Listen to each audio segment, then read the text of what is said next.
आपकी अदालत में हर सप्ताह हम पेश करते हैं जन प्रतिनिधियों को आपके सवालात और इल्जामात के दायरे में। हमारी कोशिश होती है कि जनता के प्रतिनिधियों से वो सवाल पूछें जो आपके यानी जनता के दिलो दिमाग में होते हैं, जिन्हें आप सत्ता देते हैं, पावर देते हैं, बड़ा बनाते हैं, ताकत देते हैं।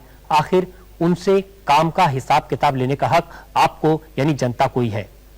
आइए चलें एक नई शख्सियत से मिलने, काम का हिसाब किताब लेखा जोखा लेने आपकी अदालत में। न राज्यम न च राजासी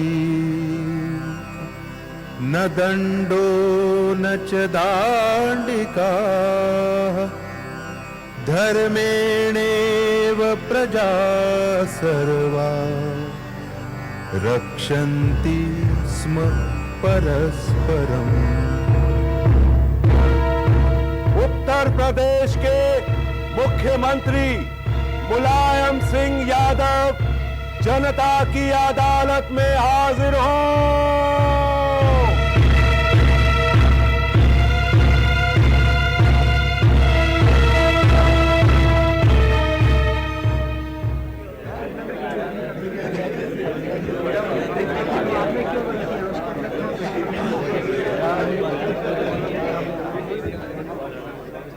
कार्रवाई शुरू की जाए।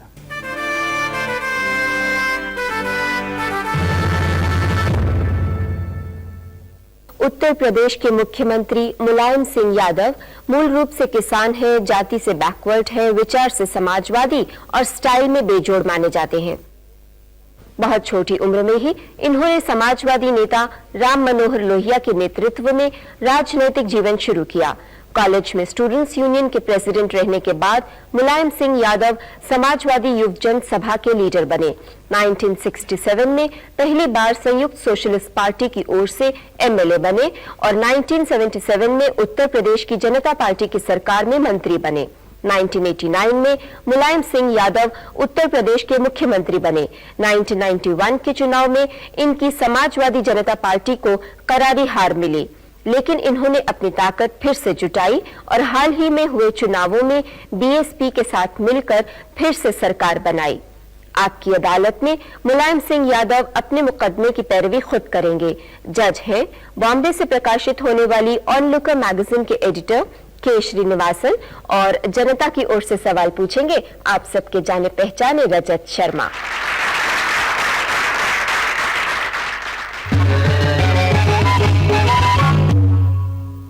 आपकी अदालत में उत्तर प्रदेश के मुख्यमंत्री मुलायम सिंह यादव पर यह आरोप है कि राजनीति में इनका भरोसा नहीं किया जा सकता। मुलायम सिंह जी कहते हैं कि जिस भी पॉलिटिशियन का आपने दामन पकड़ा आपने उसको डुबो दिया, चरण सिंह से लेकर अजीत सिंह तक।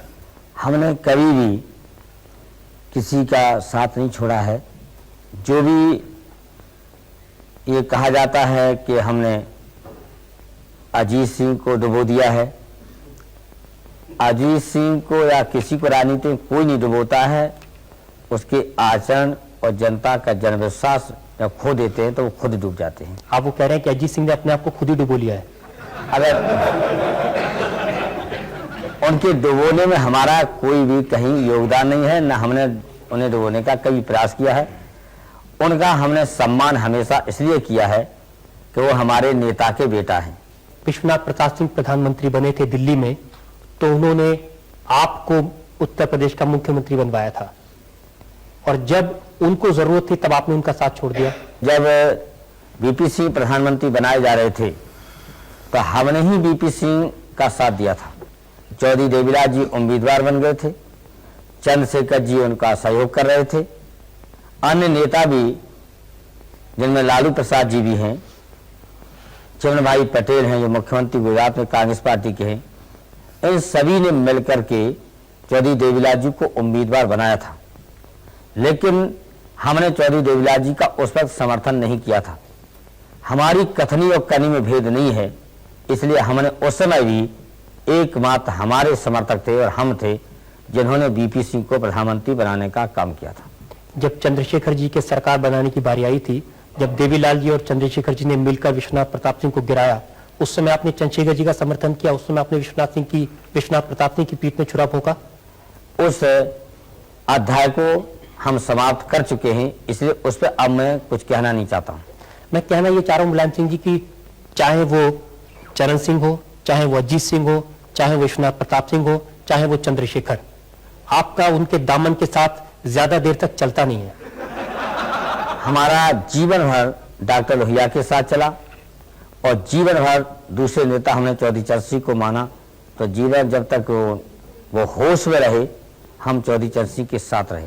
लेकिन जिनका आपने साथ छोड़ा, अजीत सिंह, वीपी सिंह या फिर चंद्रशेखर, मैंने किसी का साथ नहीं छोड़ा और न मैंने कोई अपने जीवन में कभी भी दल बदला है। नया दल जब बनाया जाता है, नया दल बनाते हैं तो उसको दल बदल नहीं कहते हैं। हमने नया दल बनाया है और नए दल में ही हम शामिल हुए। अपने जीवन के राजनीतिक जीवन में हमने कभी भी कोई न दल बदला है न किसी को छोड़ा है। ये जो आपकी जो एसोसिएशंस रही हैं, शॉर्ट टाइम एसोसिएशन, थोड़े थोड़े समय के लिए, वीपी सिंह के साथ, चंद्रशेखर के साथ, क्या गारंटी है कि जो कांशीराम जिनके साथ आपने मिलकर सरकार बनाई है, ये एसोसिएशन थोड़ी लंबी रहेगी? ये लंबी ही नहीं रहेगी। जो हमारा दोनों का लक्ष्य एक है, जब तक सामाजिक परिवर्तन, व्यवस्था परिवर्तन और समता और हमारा हिंदुस्तान स्वावलंबी नहीं बनेगा, तब तक हमारा और कांशीराम जी का साथ रहेगा।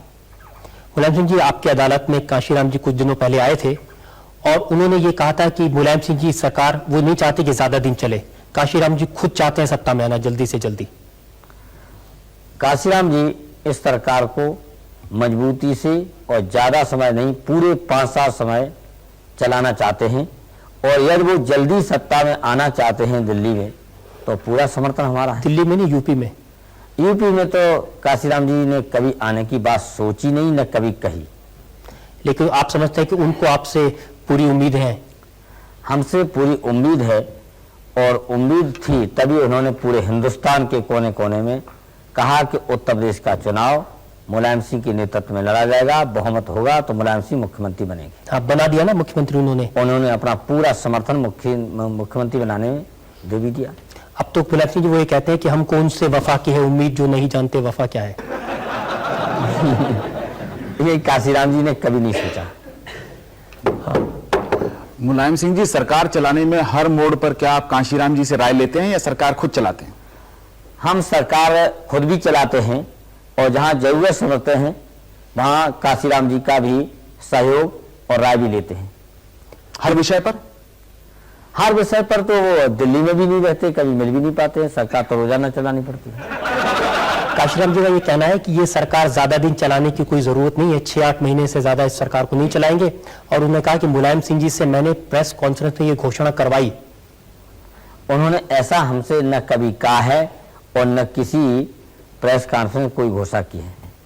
कुछ अखबारों में ये छपता रहा है कि उन्होंने आपको बताया कि डिस्ट्रिक्ट मजिस्ट्रेट से लेकर एसपी के जो अपॉइंटमेंट्स हैं उनमें उनकी पार्टी के जो लोग हैं उनका हाथ होगा, वो बताएंगे कौन बनेगा। कांशीराम जी ने किसी अधिकारी के बारे में न सिफारिश की है न ट्रांसफर की बात कही है और उन्होंने पहले जो जनता के बीच वादा किया था कि मुलायम सिंह को हम पूरी तरह से आज़ादी देंगे सरकार चलाने में, और वो पूरी तरह से आज़ादी दे रहे। क्या आपको कोई आसान नजर आता है आगे बेरोजगारी, गरीबी, करप्शन दूर होने का भारत में? हमें पूरी उम्मीद है और हम अपने कार्यक्रम, नीति और वक्तव्य जो बनाया है समाजवादी पार्टी का, और समाजवादी पार्टी ही एक ऐसी पार्टी है, समाजवादी व्यवस्था ही एकमात्र इस दुनिया के दुख दर्दों को दूर कर सकती है। कितने साल तक आपको उम्मीद है कि ये करप्शन की जो बहुत बड़ी समस्या है ये दूर हो जाएगी? 10 साल तक भी उम्मीद करते हैं आप? हमें अगर जनता का इसी तरह का जन समर्थन मिलता रहा, शायद उत्तर प्रदेश से तो 5 साल के अंदर ही ये करप्शन दूर हो जाएगा। मुलायम सिंह, ये जो जन समर्थन मिला है इसको आप पर्याप्त जन समर्थन मानते हैं? क्योंकि सबसे बड़ा दल तो तब भी आपकी पार्टी नहीं आई। ये तो अगर आपको कांग्रेस की और जनता दल की, ऐसी 2 पार्टियां जिनकी नीतियों का आप समर्थन नहीं करते, उनका समर्थन न मिले तो आप सरकार नहीं बना सकते। ये सही है कि अगर कांग्रेस पार्टी का, जनता दल का समर्थन हमें नहीं मिलेगा तो हम एक दिन भी सरकार में नहीं रहेंगे। लेकिन हमारी नीतियां हैं, उन नीतियों का उन्होंने एक समर्थन किया है, एक नीति का समर्थन किया है, उसी के आधार पर हमको जन समर्थन दे रहे हैं। कांशीराम जी के साथ आपका अलायंस हुआ था, उन्होंने आपको सपोर्ट करने का कहा, अगर उसका रिवर्स हो, अगर वो कहें तो क्या आप उनका सपोर्ट करेंगे चीफ मिनिस्टरशिप यूपी के लिए? पहले तो वो उम्मीदवार है नहीं। अगर हम चीफ मिनिस्टर का उम्मीदवार उनको बनाने की बात कहेंगे तो उनके सम्मान के खिलाफ है। अगर वो अपने मामूली से कार्यकर्ता को मुख्यमंत्री बनाने की बात कहेंगे, मैं उसी दिन स्वीकार कर लूंगा। आपका जो स्वभाव है वो सस्पिशियस, दूसरों पर शक करने वाला माना जाता है। ये कांशीराम जी पर इतना ज्यादा भरोसा कैसे हो गया आपको? मैं कभी शक सभा करता ही नहीं, और आपको भी राय दे रहा हूं, जिससे दोस्ती करना हो तो शक सभा मत किया करो। आपकी अदालत में उत्तर प्रदेश के मुख्यमंत्री मुलायम सिंह यादव पर यह आरोप है कि सस्ती लोकप्रियता के लिए ये गैर जिम्मेदार फैसले ले रहे हैं।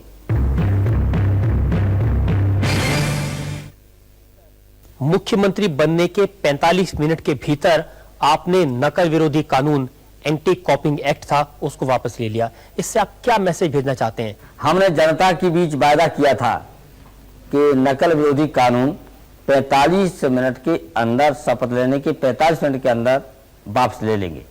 इसलिए हमें 45 मिनट से पहले ही 20 मिनट के अंदर नकल विरोधी कानून को समाप्त कर दिया था। अपना वायदा पूरा करना तो मुलायम सिंह जी बहुत अच्छी बात है,